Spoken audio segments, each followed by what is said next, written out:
Alors que Taskmaster s'entraîne avec la fille de Deadpool, Ellie, qui vient tout juste d'obtenir ses pouvoirs, Doug interrompt leur séance de combat avec un message urgent du tout nouvel ennemi juré de Wade, Deathgrip, l'invitant dans son temple pour régler leur compte une bonne fois pour toutes. Surpris par l'invitation de ce vilain au nom plutôt étrange, Deadpool l'accepte avec plaisir, et après avoir promis à Ellie qu'il sera de retour à la fin du prochain numéro, lui et Taskmaster partent pour aller s'occuper de Deathgrip.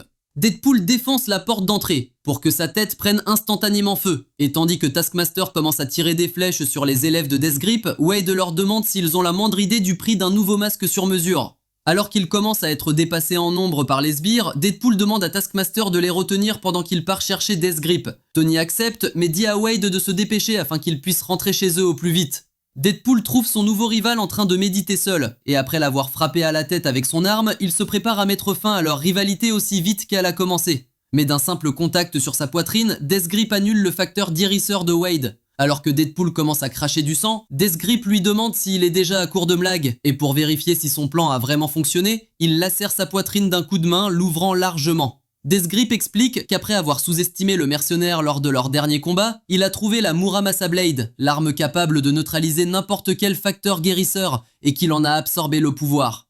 En réalisant qu'il a peut-être sous-estimé son adversaire, une sensation étrange envahit Wade, une sensation qu'il n'a plus ressentie depuis qu'il a obtenu ses pouvoirs, la peur.